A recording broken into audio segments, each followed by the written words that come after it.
Oh, look at those. Look pretty wicked.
Burden.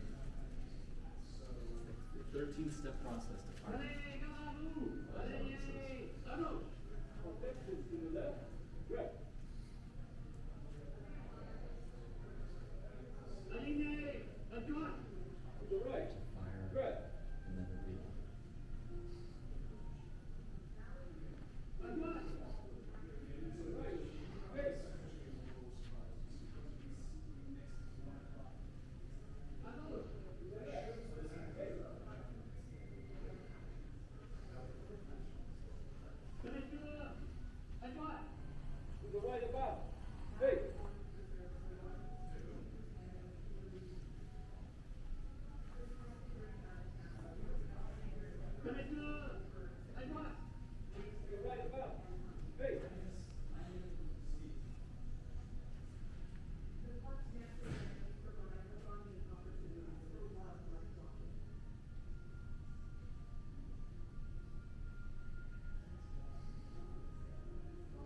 Mettez le chien en ce repos.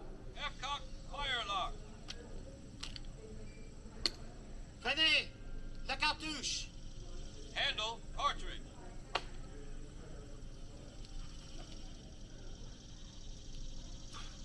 Amorcez. Prime. Fermez le bassinet. Shut hand. Mettez la cartouche dans le canon. Charge with cartridge.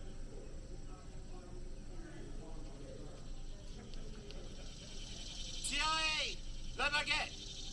Draw rammer. Blu-ray. Ram down cartridge.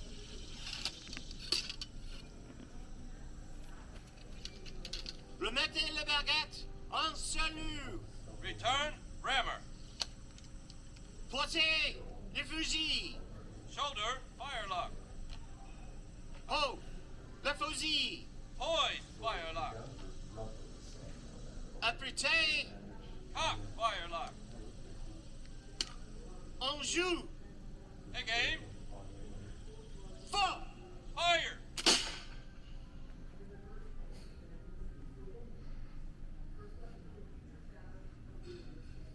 Mettez le chien en ce repos.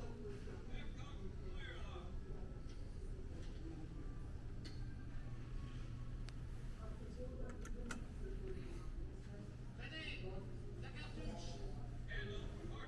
Prenez garde à vous. Attention. On repose. Rest. Prenez garde à vous. Allez, à gauche. Alignez, à droite. To the right. Rest. À droite. Place. Face. À gauche. To the left. Face.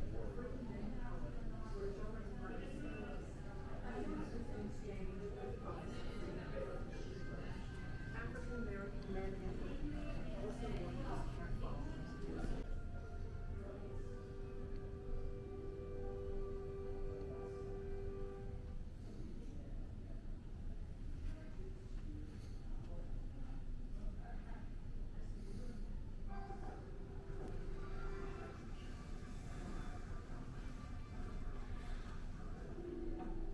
In December 1777, the Continental Army temporarily transformed Valley Forge into the fourth-largest city in the nation. The diverse cultures and ethnicities within the encampment reflected the future fabric of the United States. The Army was dependent on individuals working together to support the encampment. Up to 400 women supported the Army as nurses, laundresses, seamstresses, provisionists, and even spies. These women and children were exposed to many of the same hardships and risks as soldiers. As many as 700 African American soldiers served at Valley Forge. Some enslaved men were forced by their slaveholders to enlist and fight in their place. Free men of color were joined by enslaved men who enlisted in exchange for the promise of freedom. African American men and women also worked as camp followers and servants. While most American tribes allied themselves with the British, the Tuscarora, Delaware, Stockbridge Mohican, and Oneida tribes supported the Continental Army.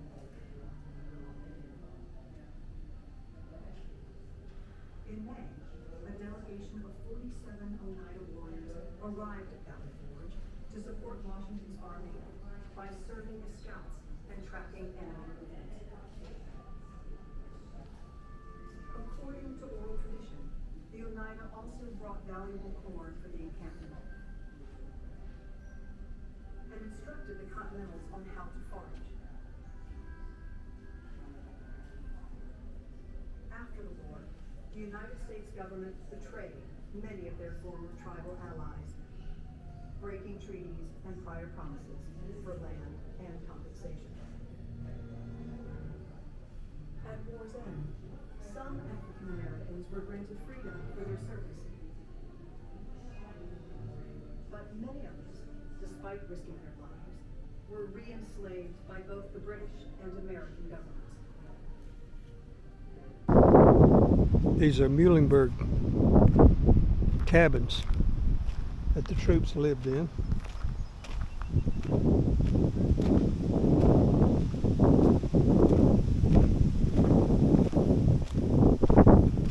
Guess they don't have any open. Oh yeah, here's one. I think. Yeah. Daubed with mud on the outside between the logs. Same thing. 6 men and a fireplace. Enlisted men and non-commissioned officers. Imagine you are a soldier living far from home, living in one room with 11 other men and family members who followed. Family members? What? Off from guard duty, out to cut wood, in from training, out to build a redoubt, in to eat a meager meal, back out to fetch water. Constant smell of smoke from the fireplace, the pungent smell of wet wool dampened by rain, and the general scent of so many people living in close quarters. How is anyone to get any sleep with that coughing and constant snoring? Who gets up in the middle of the night to go out in the cold to use the They took the soldier in the next bunk away to the hospital. A few days later, he were told he died from camp fever. Will you be next? Not a very pleasant existence.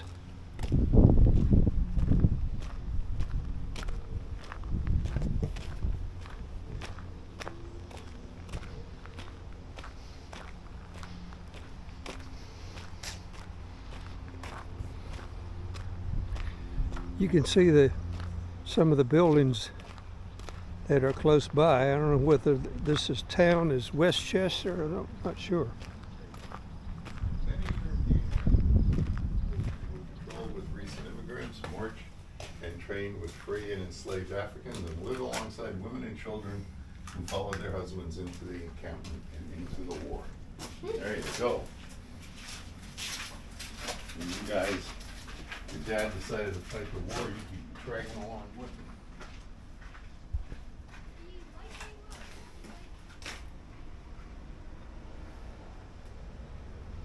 £60 worth of gear. Hatchet. That's a lot of stuff. Look at those canteen. There's a gourd canteen. There's clay pipes.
A Quiet Land, 1776 pre-encampment. Before the army arrived, this was a land of small, prosperous farms and small villages. European immigrants began to clear the farmland here. In the early 18th century, it was an excellent area for agriculture with rich soil, good climate, and abundant rainfall.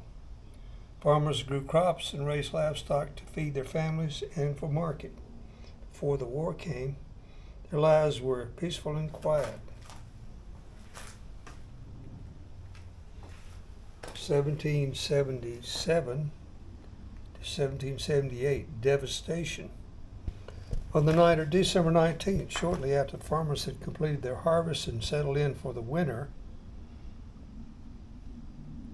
thousands of soldiers, as well as camp followers, wagons full of equipment, horses arrived and spread over this farmland. Shocked civilians were forced to sell livestock and food they had stored for their own use. Many found themselves sharing small homes with officers and staffs.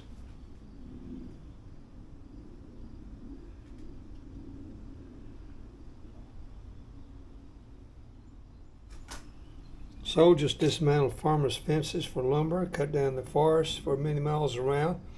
They needed the wood to construct defensive earthworks and huts and to burn for warmth and cooking. Springs and streams became polluted. The winter was rainy and wet, and deep mud and ruts covered the land. Fields were ruined and no crops could be planted that year. Hard use from a 6-month encampment left behind a ruined land. Transformation.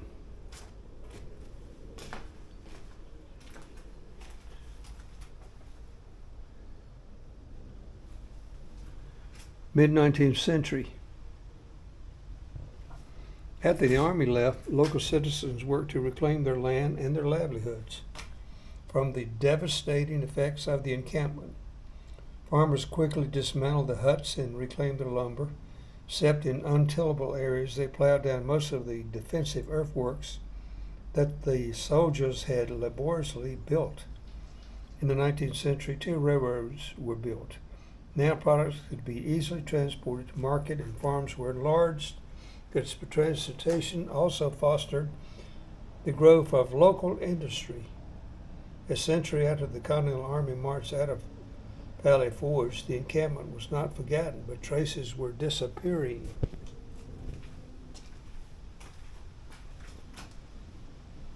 Remembering the past.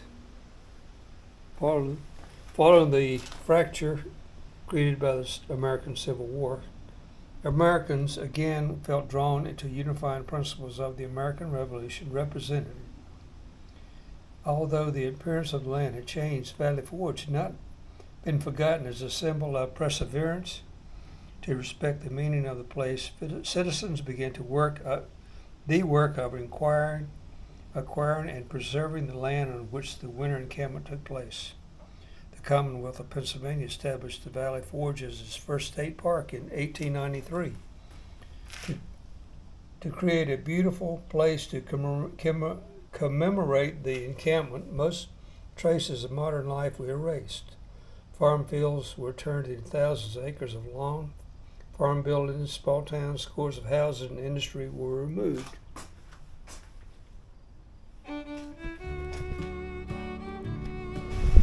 It has cleared up and turned windy. Look at these chimneys. So this bike pathway goes all around the perimeter of the park. Great bike ride. Didn't get a chance to do it though.